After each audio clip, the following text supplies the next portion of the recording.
the Inspired Parenting Radio Show with host Sandy Sedgbeer, where our mission is to inspire conscious parents, families, and educators by bringing you the latest research and thinking on supporting today's highly evolved children to fulfill their potential as healthy, confident, resourceful, and emotionally intelligent individuals.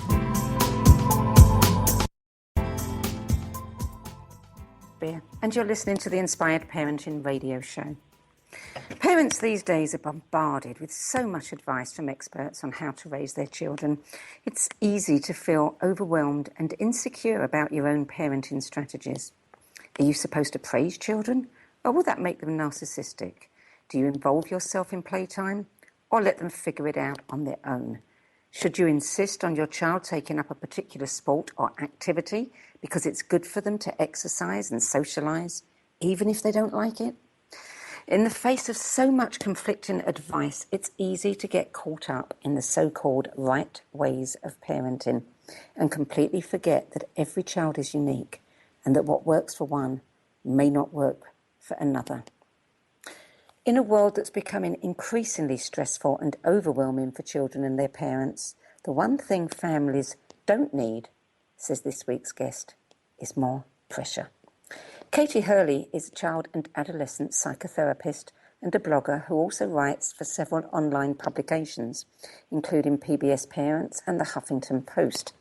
The author of the Happy Kid Handbook, How to Raise Joyful Children in a Stressful World, which focuses on simplifying what has become way too complicated and confusing. Katie joins us today to help us sort out some of the good advice from the bad advice and remind us of what's really important about parenting. Katie, welcome to the Inspired Parenting Show. Thank you so much for having me. I'm happy to be here. Katie, the Happy Kid Handbook encourages parents to do something rather radical, which is follow your own instincts and meet your children exactly where they are. Now, there's a lot of parents that I'm sure will breathe a huge sigh of relief at hearing that because they don't hear it often enough. When did you come to that realization for yourself? Well, I came to that realization for myself early on because I happen to have a husband who travels a lot for his work. He's a musician. And although I also work, I'm left behind frequently to be the primary parent while he's on the road. And I realized early on that I can't get caught up in the latest and greatest and trying to please other people and trying to do things the so-called right way, whatever that is, at any given moment, because I'm in it on my own a lot of the time. And I have to just do what's right for my kids. So I came to it, for my own kids, I came to that pretty early on when they were toddlers. But prior to that, I've been working with children and families for many, many years. And I've seen the evolution of parenting in the last decade or so where parents are sort of caught up trying to raise these super kids. And it really has changed. And a lot of things have changed in parenting. But I've seen it happen before my eyes with the kids who come through my office. And I encouraged parents along the way to step back and get back in touch with who their kids really are. It's difficult, isn't it? I mean, I really do feel for, young parents today. Obviously, it's a long time since I was parenting young children, but I have young grandchildren. And I see how tough it is for my son and my daughter because they have so many more things to contend with. And a lot of the things that we were told in my day that were the quote, right way to parent, and now being thrown out completely, leaving my generation with lots of, complexes and guilt and, concern over, oh my God, did we screw up our kids? There's too much information, isn't there? It is a little bit, and I hear that too from sometimes I get email from parents, of course, all the time, but also from grandparents who are trying to figure out what their role is now and did they do it wrong the first time? And I always say, no, you didn't do it wrong the first time. I mean, to some degree, parents are winging it right out of the gate when they get home from the hospital with an infant. I think we all feel that way. We just forget that feeling over time because you get so busy in trying to figure it out, and then you have all this information coming at you. And I think it's just too much right now. It's too much too soon. And it doesn't leave room for parents to really just trust their guts. And that's super important. That is such a big thing. I was delighted when I read that in your book, because I remember when my daughter-in-law had her first child and I went to England and, was there from probably, within a day of my granddaughter being born. And my daughter-in-law was just not only exhausted with, as a new parent is, but she said she'd had so much advice from so many people. She didn't know what to do. And I said to her, hey, trust your instinct. And that was like giving her, gold, because it was the first time anyone had said it to her. Yeah. I mean, I remember the first time my mom was out with me for a while after my daughter, my first, was born. She came out for a few weeks because I live in California, but I'm from the East Coast. And I remember at one point we had gone for a checkup with my daughter, and she had gained a lot of weight, which was good because she was small when she arrived. And when we got home, my mom said, look at you. You did it all by yourself. You're doing it. You're doing it on your own. And I stared at her for a minute, and then I heaved this big sigh of relief, because you do wonder, am I doing it right? Am I feeding them enough? Am I doing enough? Is it, am I making mistakes? But she just looked at me and said, look at that. You just did this all by yourself. You're working it out. And I thought, oh, that was just like, she gave me permission to just keep doing what I'm doing, to just trust myself. And that was huge. Yeah, we've lost a lot with progress. I mean, previous generations, they didn't really think about, a child's psychological well-being, maybe not their emotional well-being, as long as they were fed and looked after and, given a safety, etc. That was the main thing. And now the pendulum has swung so far, and we're so conscious about all of the things we're supposed to be giving to our children that I think we forget to allow them to be children. That's true. Yes. I mean, that's absolutely true. And part of it too is that the landscape of fear has changed for parents over time too. We can't discount that. Things are happening today that we're hearing about as they're happening that didn't happen 20, 30 years ago. So parents are living a much different life. It's a different way of parenting. And I think the unfortunate part of that is that kids are growing up too fast, and they're not really being given the opportunity to just hang out and be kids and figure stuff out. And I think there are pluses and minuses to everything. I love that there are developmental classes for toddlers, like Gymboree is a wonderful program for babies and toddlers for an hour a week to just get out and do things and try new things. But the flip side of that is that there's so many of those that sometimes parents are just stacking their babies and toddlers into all these programs, and that's too much, too much of a good thing. As you say in the book, anxiety and depression are on the rise, and it's not just in adults, and kids are over-scheduled and play-deprived. So where do we begin? I mean, your plea is, let's get back to basics. Let's take back childhood so that kids don't feel quite so overwhelmed. Where would you advise someone begin? Well, I think the most important thing, and the thing that we've really gotten away from, is knowing your own child. It's fine to have a blueprint in your mind of how you think you want your parenting journey to be when you're pregnant and waiting for the baby to arrive. But the truth is, you don't know what you're going to get until you get it. And every kid really is different, and we notice it even in infancy when we start saying, oh, this one, looks away if I sing too much, or this one doesn't want to play with that toy. We're trying to figure them out, but then we kind of put that on the back burner, and we just start doing all of the things and throwing all of the educational toys at them and, reading until their eyes fall out because that's good for them, without realizing, well, what does this individual need? So I think that's the most important thing that parents can do, is sort of step off the treadmill and just really get to know the individual child and what their individual needs are. Now, you write in the book about an introverted child, the extroverted child, and, the other verts, the ones that are kind of in between, the in-betweeners. And that's really important, actually, because how children, we don't really know our children, and we may assess their behaviour at home. We don't always get to see what their behaviour is like in school, etc. So we don't get a full rounded picture. How can we know whether a child is truly introverted or just shy? Well, a large part of knowing if a child is introverted is kind of looking at the big picture of how they interact in different areas. I mean, no, maybe you don't know exactly how they are all day long at school, but developing a good relationship with the teacher can help fill in some of those blanks, and you can kind of get a picture of how they interact with other kids and things. But I think, in general, the introverts of the world are the kids who kind of take the wait and watch approach. They like to observe things first.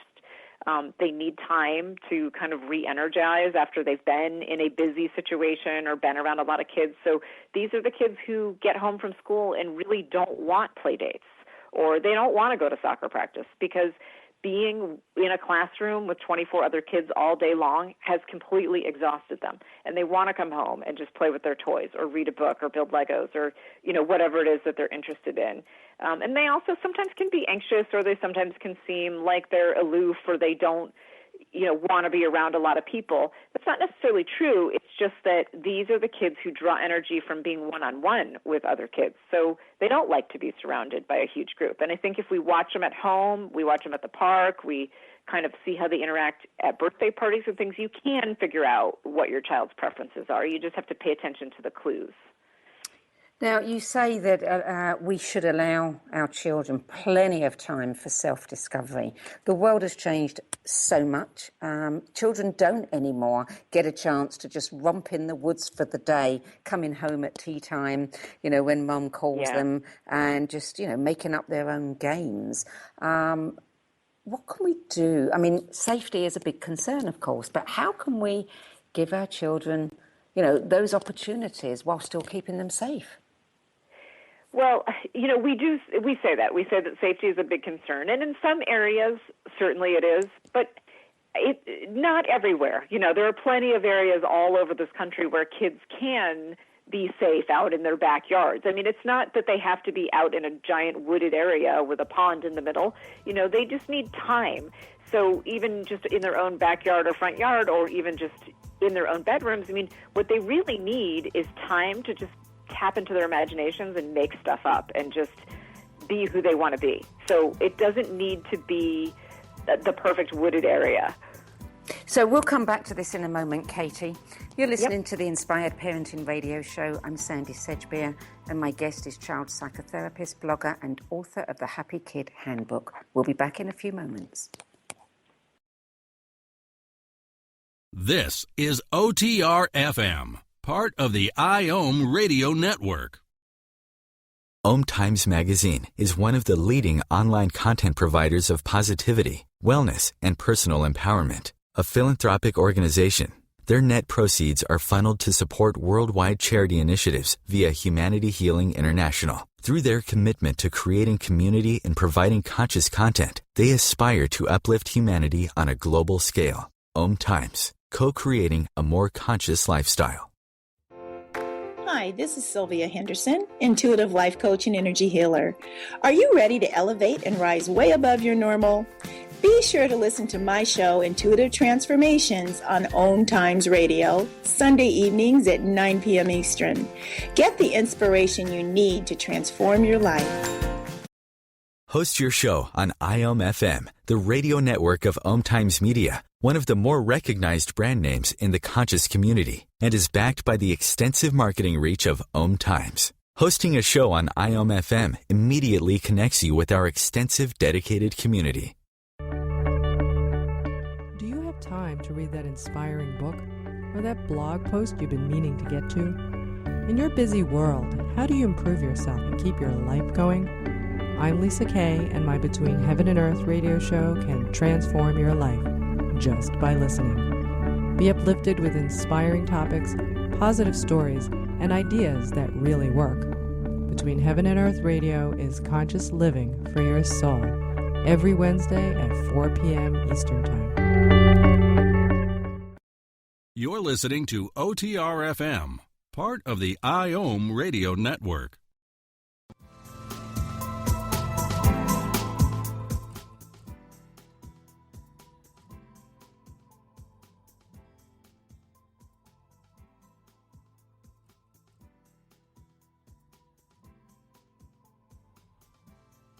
Out there and learn to follow your instincts and meet your kids exactly where they are. Katie, it is a hard one, isn't it? I mean, meeting your kids exactly where they are, especially if you've got, more than 2 children. I think anything more than 2 always seems to quadruple the work rather than double it. That's true. And, it's a hard task for parents to have the time that they need to meet all their children's needs. How many children do you have? I have 2 children. And how old are they? They are 7 and 9.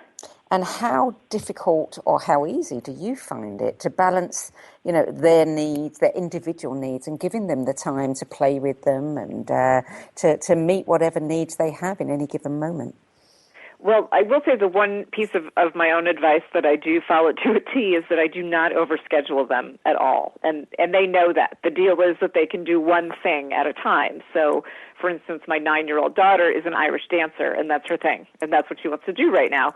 So she dances a couple of afternoons a week, and sometimes I only send her one afternoon a week if she's looking tired or if we just want extra playtime.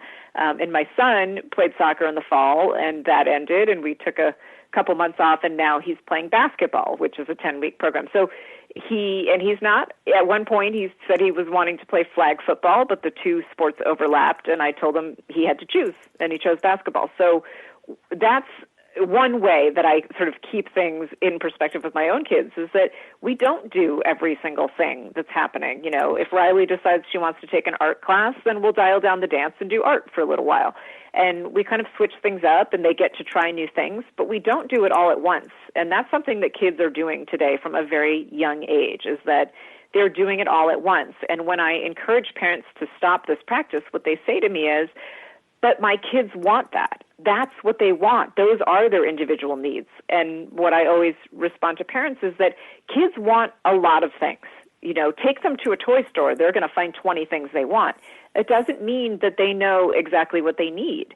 And it's up to us to help guide them toward living a balanced life. And if we teach them now how to balance their own lives, they'll be much better at it by the time they get to be adults, and they won't be feeding into this overscheduling thing that seems to have taken over the world. There's no badge of honor for being the busiest mom on the block. And I think we need to realize that and accept that and figure out how we can dial back the family stress as a whole. So, that's one place to begin. But, and if I had more kids, would it be harder? Possibly. I mean, I don't know. Everybody goes through things, and, we tried to have more kids and we're not able. So I don't know. Everybody goes through hard things. I think, families are families and everybody's family is different, and you have to figure out what works for you. But saying that kids need to do every single class and every single sport just because other kids are doing it, there's no value in that. That's a recipe for stress. I'm curious to know, how did your daughter get attracted to Irish dancing? I mean, was this something she had seen and wanted to do or experienced at school? We stumbled upon it. I mean, it's kind of funny. From a very young age, she wanted to dance. And so I put her in a ballet class when she was 4, and she thought it was boring because it was too slow. So I thought, watching it, I thought it is kind of boring. And then somebody else said, oh, well, there's this other dance class that's more like modern dance. So we went and watched that, but that didn't seem right either, And then I heard that there was this teacher in town who, just a couple blocks from our house, who taught Irish dance, and that there was a studio, and she taught to very young kids of all ages, all levels. It wasn't super competitive. It was just kind of fun. And, so we looked into it. And then, funny enough, it was her kindergarten year. And 2 weeks later, this teacher shows up at her school around St. Patrick's Day to teach the kindergartners a few moves, and they did this whole assembly about Irish dance because she just likes to go into the schools and expose kids to it. It's a family business that's been a business for over 40 years. And so Riley really took to it, and she loved this teacher, and the teacher's just wonderful and someone who kind of understood her introverted nature right away, and it just became her thing. And, we have peaks and valleys, and, we always take the summer off, and sometimes she'll say, oh, I want to dance a little less, I want to try something new, and she will, and then she kind of always goes back to it because she just feels really confident when she's there. You make a really good point in the book about people confusing passion with skills, and you say that baseball, for example, is an easy passion to support because it involves a certain skill set. and parents can sign up for team and cheer their kids on. But when kids are passionate about computers, parents assume that that's just draining their brains with games. But even that can be, there's skills involved in that too. So how do we know the difference? Well, I think the problem there is that we, especially in America, we're very ingrained to be drawn to sports because it makes sense and because there are so many available and at such a young age. When I was a kid, you didn't start playing soccer until about 4th grade.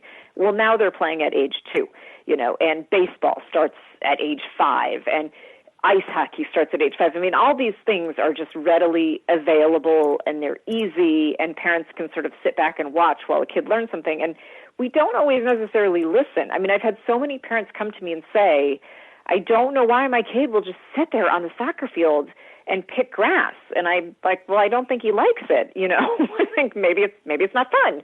And I think, it's a struggle to wrap their heads around, well, what my kid likes is, I had one mom say to me, all he wants to do is play Legos. And I said, did you know that there's a really cool Lego club at our local school?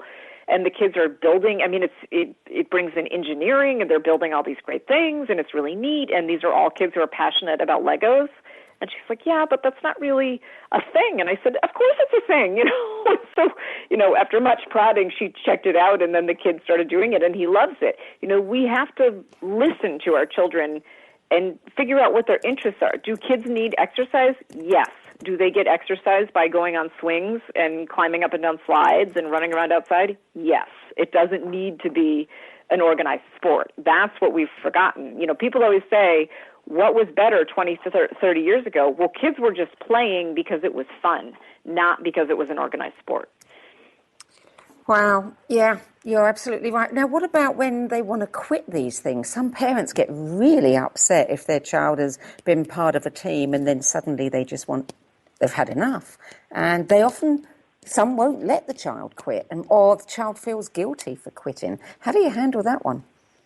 Well, that's really hard, and that's happening a lot. Part of what's going on is that parents are feeding their own need for their children to play sports.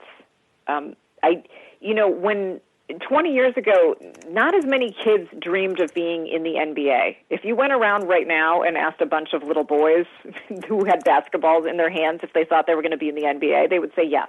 There was actually a recent survey that came out, and I can't remember the exact percentages, but basically they had interviewed college basketball players, men playing basketball, and a really high percentage of guys playing at Division III schools thought that they still had a shot at the NBA, which really isn't terribly realistic. But as a society, we've come to view sports, Olympics and professional sports, as this huge goal that anyone can attain, and that's just not true. It's a very small percentage of kids who go on to get scholarships to college and who, from there, go on to play professionally, and parents sort of put their own feelings into it. They see maybe what they think is talent, and they get really involved in it. And I can understand, because my son is pretty athletic for 7, and it's hard to sit on the sidelines and just sort of not overthink what's happening in the game. You want to just be the parent who sits and cheers when something's good, but then when something's bad,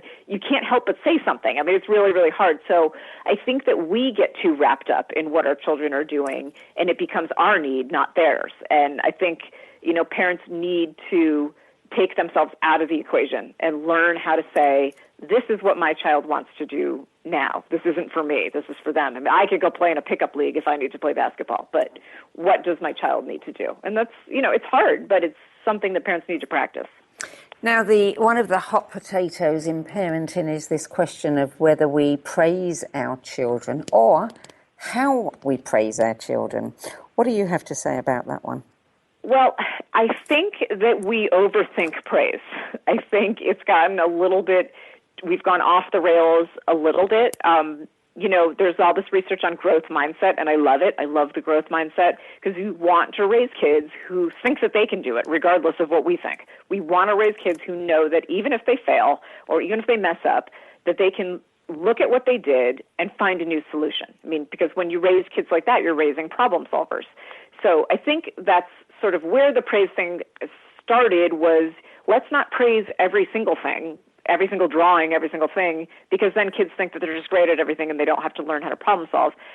I think we went a little too far in the other direction, and now we're caught in between, well, what's right? And for me, I mean, I always say that I appreciate a pat on the back. When I've had something exciting happen, I start writing for the Washington Post, and my husband is telling all his friends and saying, hey, I'm so proud of you. You're writing for the Washington Post. And I'm like, yeah, that feels good. It feels good for someone to give me praise for something I worked hard for.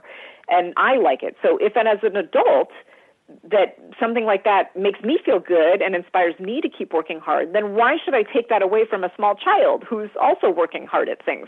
Maybe what they're working hard at is learning how to, put a bunch of blocks in a tower without it falling over, and maybe that seems like a small thing, but they're trying. So I think we just have to if we think about how we praise and what we're praising, praising effort so that it's not always about success. Like my husband will sometimes say to me, your book is so great, and even though I read it before, every time I pick it up and I read something, I learn something, and I, love how you said this.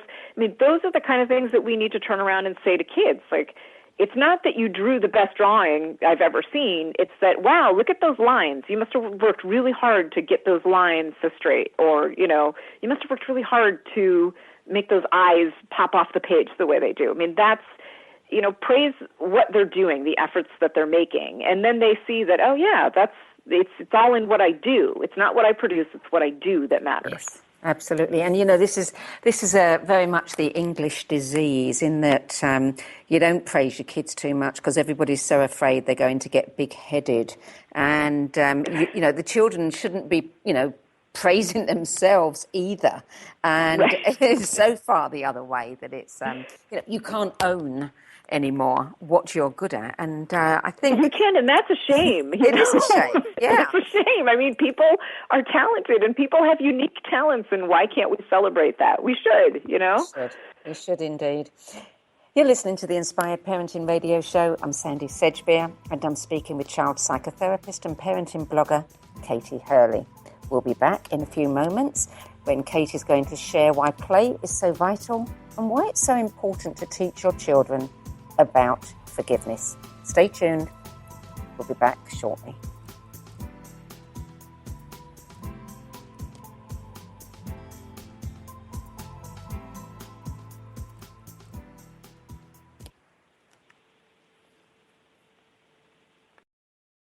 You're listening to OTR-FM, part of the IOM radio network. Are you trying to get from point A to point B and need a little advice? Connect with the counselors at OMTimes Advisors. Whether you're looking for a life coach or a spiritual intuitive, the advisors participating at advisors.omtimes.com were carefully chosen based on their gifts, skills, and professionalism. OMTimes Advisors, connecting you with the best advisors in the business. Matt Connerton here. Join Jen Coffey and I twice a week for Matt Connerton Unleashed, a political talk show that's a little different than what you're used to. No liberal or conservative agenda here, just an honest dialogue about truth and how things really work in the world of politics. Matt Connerton Unleashed, every Tuesday and Thursday night at 11 p.m. Eastern on OMTimes Radio.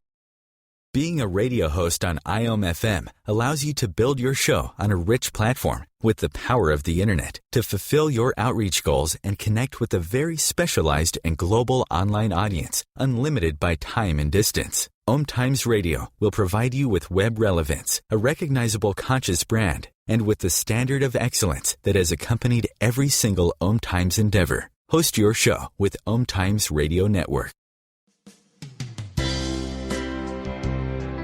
This is Terry Van Horn, and I want to invite you to join me for my weekly radio show, Healing Light, on OMTimes Radio every Wednesday at 6 p.m. Eastern Standard Time. On Healing Light, we want to bring love, light, and blessings into your world. You can find out more about us at www.healinglightonline.com. Blessings. You're listening to OTR-FM, part of the IOM radio network.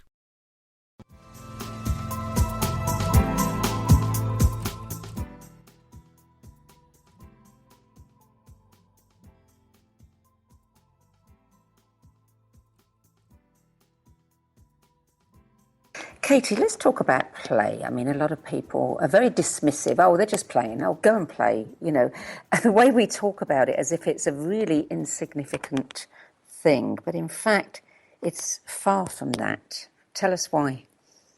Well, play is really the work of childhood. You know, we think that it's just this luxury, this thing that kids are doing, and that it kind of like kills time in between things that we're doing. But play is actually an integral part of child development. I mean, they learn so many things. And what parents forget is that they actually learn, you know, people get really focused on early math skills and early literacy skills now because, God forbid, they go to kindergarten without being fluent readers these days. But they actually learn those things when they're playing. They learn about themselves. They figure out what they're interested in. They build gross and fine motor skills. They learn how to get along with other kids. They tap into their imagination and become creative problem solvers. They learn how to figure out how things work. So when children are engrossed in play at every age and stage, they really are learning. I mean, that's how they figure out the world around them. And that's what we're taking away from them when we overschedule them. Absolutely. That time that they need to be able to figure things out. It's true. And parents often complain that kids say that they're bored all the time or that they don't know how to handle boredom. But the reason that kids do that is because they haven't had the opportunity to be bored and to be just at home figuring out what they want to do and figuring out a game. I mean, and it's so important for building friendships and things. I mean, I'm always telling parents, you know, you want to organize these play dates that are highly orchestrated with crafts and snacks and all this stuff. But when we're constantly telling kids how to be, they don't learn how to be on their own. And that's what they learn when they're just lost in play with other kids, be it siblings or friends or whatever. That's a really good point. You know, I remember several years ago when my daughter was pregnant with her second child, and she was hospitalised. Something was wrong, and she spent about a month in hospital, and I went to England to look after my grandson. And one of the things, he was fascinated. He was only 3, coming up to 4, fascinated by what went on in the hospital. So I bought him a little doctor's set. And over and over and over again, he would play doctors, mimicking what he'd seen the doctor do. And it's fascinating, but what he's doing is he's processing that information in his brain, isn't he? Absolutely. I mean, and probably working through maybe some fears or something that caused him to worry about mom. You know, that's really when kids have anxiety and fears, they really can work through that stuff using play. And you don't even need, you know, I mean, it's great when you can have specific sets, but kids on their left to their own devices are very industrious and they really don't need 1,000 toys and the perfect playroom. I mean, we all dream of like creating this perfect play space for our children, but I always joke to parents, you know, if you just give kids a bunch of cardboard boxes and a lot of tape, they'll figure it out. They'll get it sorted, you know? Yeah. And they enjoy that so much more. They really do, because, you know, they can create something out of nothing with that. Yes, absolutely. I remember when my daughter was 3, she has asthma and she gets croup a lot. And so around that time, she was getting very sick a lot with fevers and croup and things that we were constantly either going to the emergency room or to the doctor's office. And so she was always having her temperature taken by various people. And I remember at one point, she just took like a baby spoon out of a drawer and she made it into her own temperature checker. And she started going around like sticking it in everyone's ears. And we're like, what is she doing? And then we realized, oh, she's checking our temperatures, you know, being a nurse. But that's what they do. They find things and they make things into what they need them to be. Yeah. So the message there is for parents, don't forget to schedule time for play as well. Which is sad, I know, and I feel like that's where we are, is you need to schedule free play time, and it shouldn't be that way. You know, it should be the other way around, where they are mostly lost in play, and maybe you schedule a couple things. But we've kind of hit a wall here where we need to remind people to schedule playtime. Yeah. So tell us about forgiveness. You say that it is really important to teach children the skill of forgiveness. Why is this so vital? Well, the thing about forgiveness is, and the mistake that a lot of us make, and I say us because I'm a parent too, and I know how hard it is is that we say things like, something goes wrong and we say, you say you're sorry, and the kid says sorry, and then we say, you say I forgive you, and they say I forgive you, and we don't really process the event. And when people carry around feelings of anger or sadness or just any kind of all those negative emotions that sort of arise when we have bad interactions with other people, when you carry those around and you don't really work them out of your system, you are more anxious. You're more likely to be anxious or stressed, even depressed. And even young children go through this. And we love to say kids are resilient. That's always the catchphrase. Kids are resilient. They get over things. And to some degree they are, but they also have really big feelings. And we don't always remember to pay attention to those feelings and to teach them how to cope with them. So when we learn to forgive, I know for myself as an adult, sometimes, life isn't always perfect. And sometimes I have interactions with another adult in my life that leave me feeling sort of shaken. I can choose to forgive that person and work through it, talk through it with somebody else and forgive and let go of it and move on and maybe live a calmer life. Or I can keep that inside and keep revisiting it and keep feeling anxious or keep feeling angry about it. And to hold on to those negative emotions really only damages me. Because the other person probably has already moved on, or maybe they haven't, but whatever it is, they're not coming back to me with it. So to teach kids the act of actually forgiving, so working through the negative emotions, talking about them, figuring out how to cope with them, and then saying, you know what, I'm going to forgive that person for that, and I'm going to move on and be positive. That sort of relieves them of holding on to all that stuff that can really drag them down. It's interesting. You remind me of a conversation I had with my granddaughter when I was in England over the Christmas holiday, and she's in the second grade, I think it is. She's 7, and she's got a friend who sometimes will play with her, sometimes won't. And she finds that very hard. And we were discussing this in the car, and Jessie's 11-year-old brother said, well, the next time she wants to play with you, you should say, no, I'm not playing with you because you weren't very nice to me. And I said, well, hold on a minute, In families, we forgive each other when things happen, that are not pleasant. And, maybe Jessie should look at forgiving Kaya. And he didn't agree with it at all. But you have something in your book that I thought was brilliant, the friendship map, which I'd love you to share with our listeners, because if I'd had that, I would have been able to do that with Jessie at the time. Yeah, I've done this for years with clients, but I have also done it with my own kids because my kids both of them are pretty introverted, but in different ways. But they both sort of prefer certain kids to play with, but those kids don't always want to play. Like you say, that's very typical for the 7, the grade school years, for kids to sort of move in and out and switch between groups. So the friendship map is great for kids because I have a whiteboard in my kitchen and we use it all the time for different activities. But you can do it on a piece of paper or a poster board.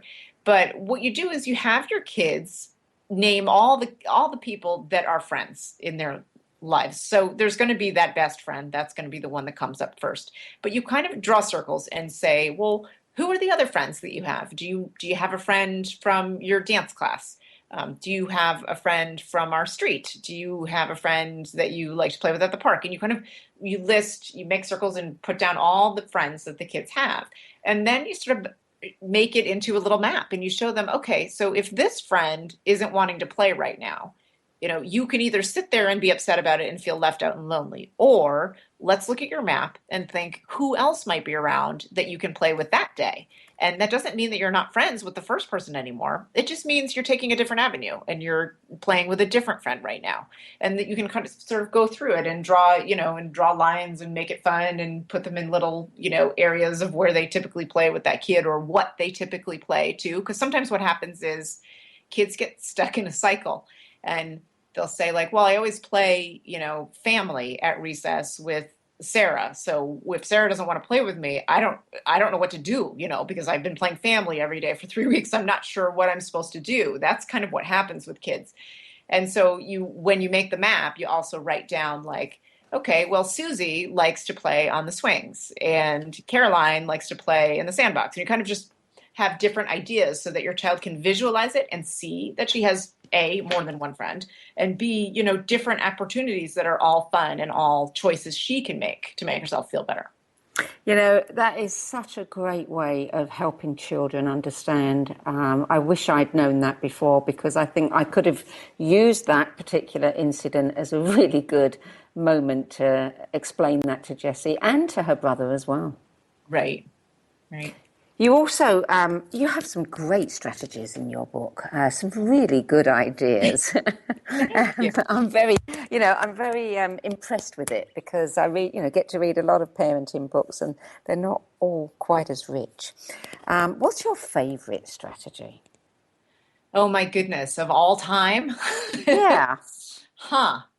Well, I think for me, I see that kids are more stressed than they used to be.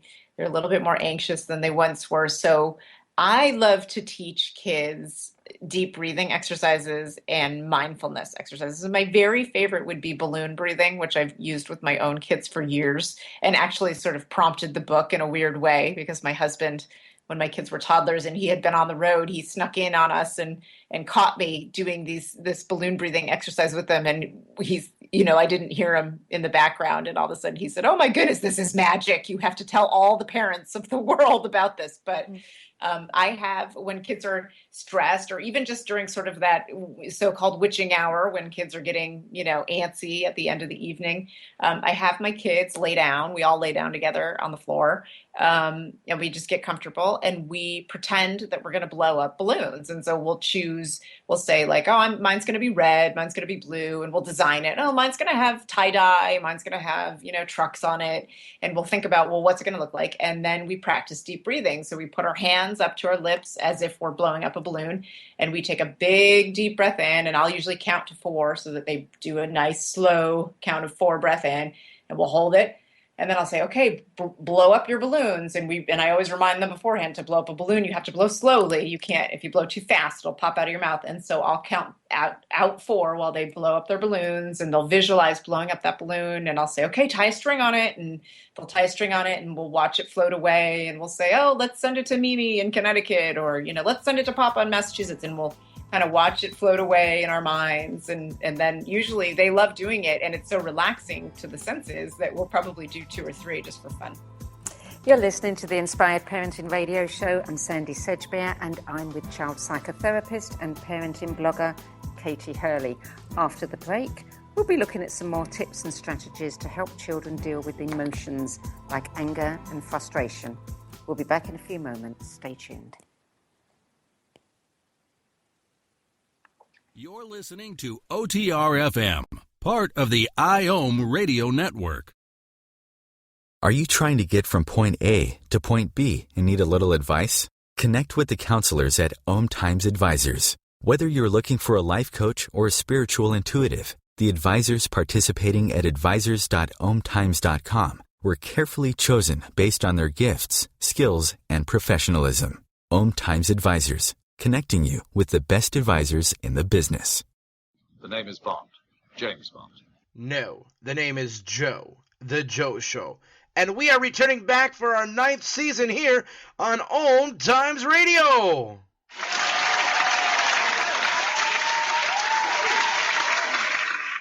So tune in every Wednesday night, 9 p.m. Eastern, 6 p.m. Pacific, on OMTimes.com/mobile. You can take us wherever you go. Yeah! Host your show on IOM FM, the radio network of OMTimes Media, one of the more recognized brand names in the conscious community, and is backed by the extensive marketing reach of OMTimes. Hosting a show on IOM FM immediately connects you with our extensive dedicated community. Circle of Hearts Radio is a sanctuary on the airwaves. Join me, Grandmother Elia, in the circle on Sunday, 2 p.m. Eastern, as I share information to both enlighten and nourish your soul. This is OTR FM, part of the IOM Radio Network.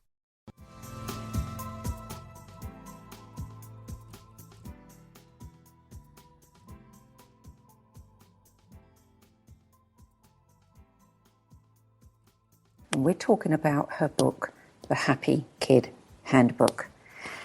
Katie, tell us some of the stress reduction tips and strategies that you offer in your book. Some of them sound really good, like the worry box and the worry brain activity. I love to do the worry brain activity with kids.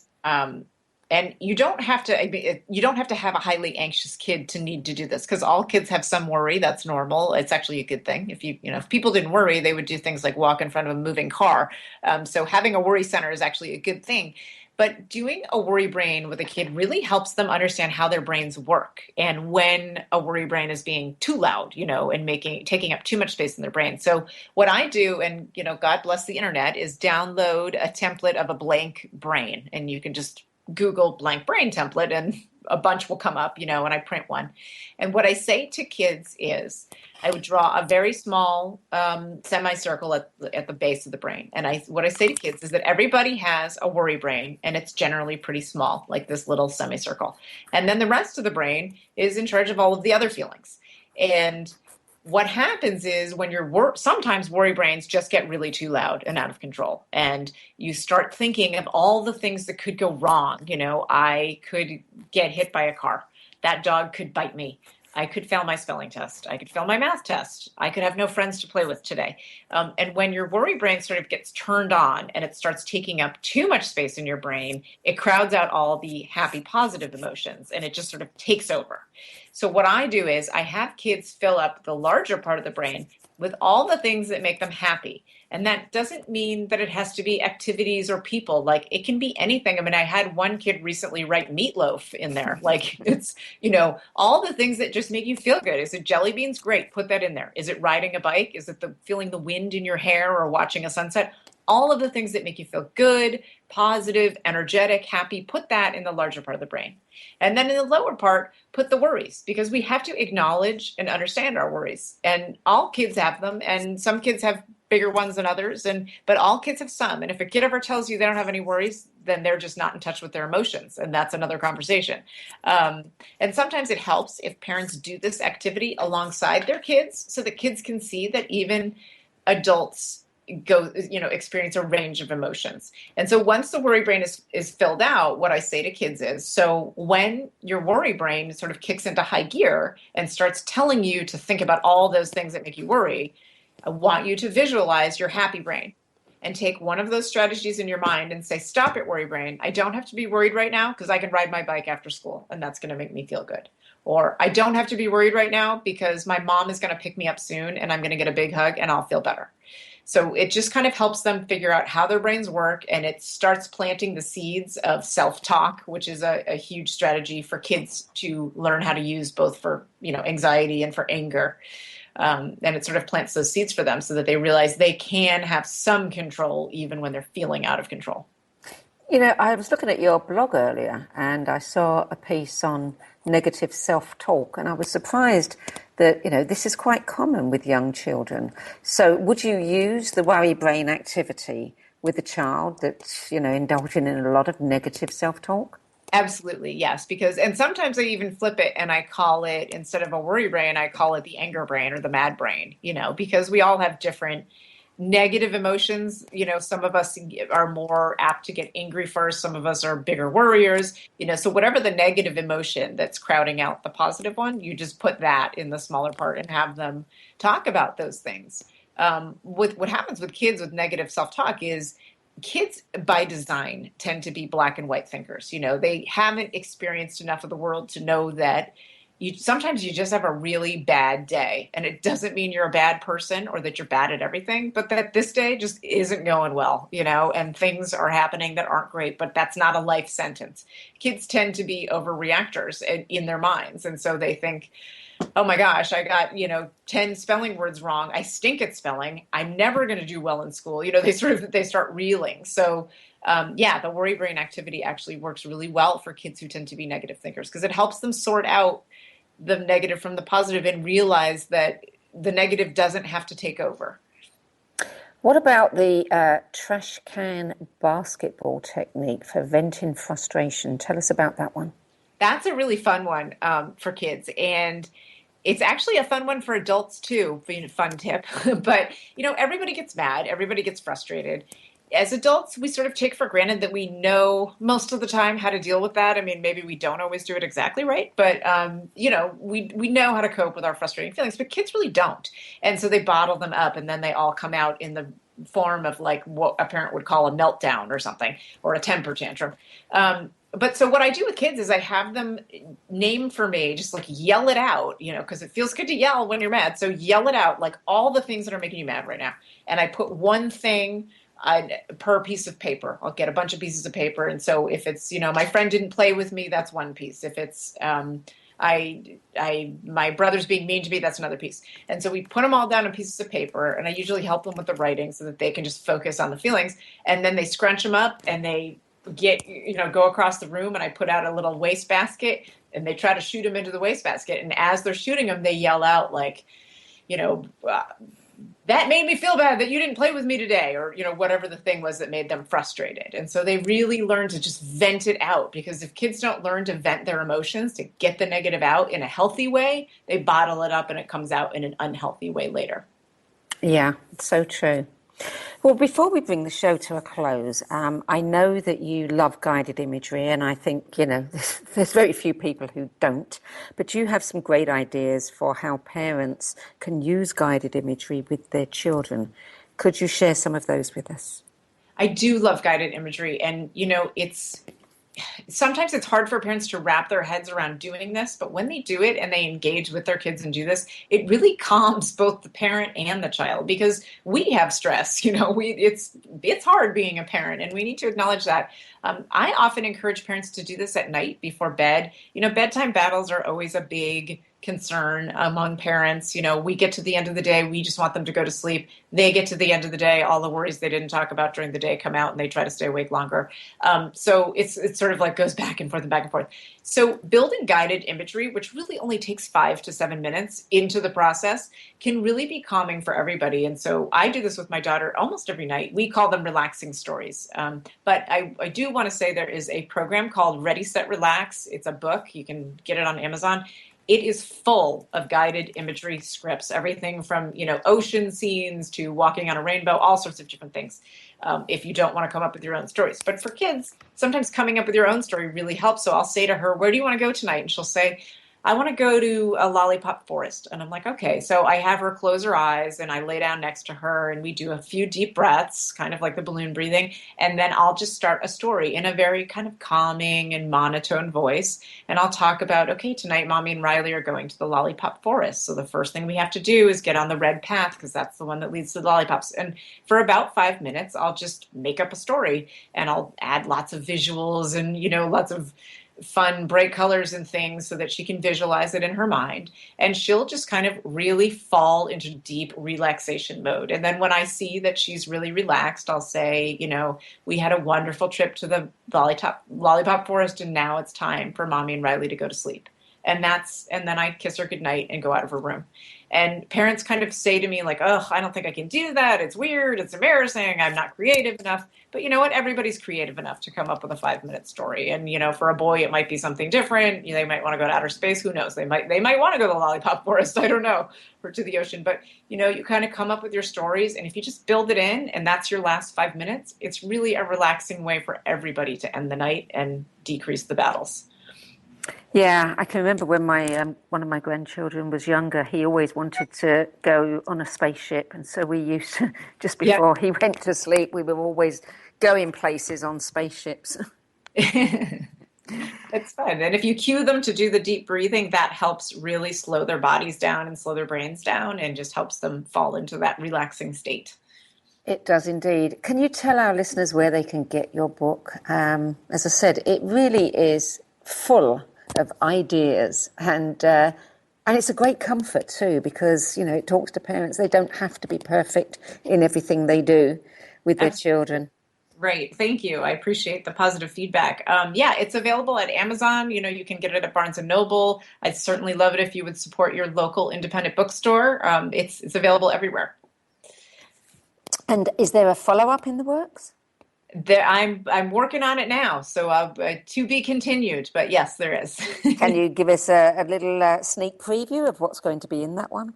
I can't just yet because I haven't signed on the dotted line yet. Oh dear. Okay. Is there any last thing that you would like to share with our parents that are listening? I mean, if there's one thing that you feel every parent needs to hear, what would it be? I think that every parent needs to hear that, you're doing your best. You're doing a good job. And everybody has bad parenting moments and everybody has wonderful parenting moments. And, we can't create a perfect childhood for our children, but what we can do is enjoy those small moments and really enjoy them at every stage and just do our best to be present and be with them. Great advice. Now, before we go, you actually contribute to a lot of online magazines. Would you like to just, tell us about some of those? I do. I contribute to mom.me, which is a wonderful, website for moms, but really all parents. I mean, it's not just moms, dads will get something out of it too. There's a wonderful group of writers there covering all things parenting. Momtastic is another wonderful resource for parents, has a lot of good information. They stay very much on top of current research and practices, which is good.